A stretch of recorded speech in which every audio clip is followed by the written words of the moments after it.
शिवराय भावांना 52 मार्च US100 मार्केटसाठी आपण आज बाईंगची एंट्री शोधू शकतो.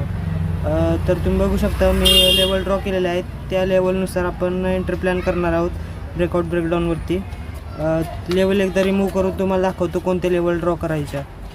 भावांना पहिल्यांदा आपल्याला क्लोजिंग प्राईस म्हणजे प्रिव्हियस डे मार्केट जिथं क्लोज झालं आहे ती प्राईस आपण एकदा ड्रॉ करून घ्यायची आहे. त्यानंतर आपल्याला इम्पॉर्टंट सपोर्ट रेजिस्टन्स मार्केटमधले ड्रॉ करून घ्यायचे आहेत.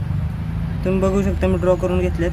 एक सिंगल लाईनमध्ये ड्रॉ केलेत तसे तुम्ही ड्रॉ करू शकता. आणि या लाईनच्या ब्रेकआउट ब्रेकडाऊनवरती आपण एंट्री प्लॅन करणार आहोत. आता भावांना तुम्ही बघू शकता एम पॅटर्नसारखं मार्केटमध्ये फॉर्मेशन झालेलं आहे. आपण बायची एंट्री प्लॅन करू शकतो. वरच्या साईडला PSY नंबर आहे 20,000 आणि खाली 19,500. हे दोन्ही पण आपण PSY आपण आधीच ड्रॉ केलेले आहेत. तर यानुसार आपली एंट्री बनणार आहे.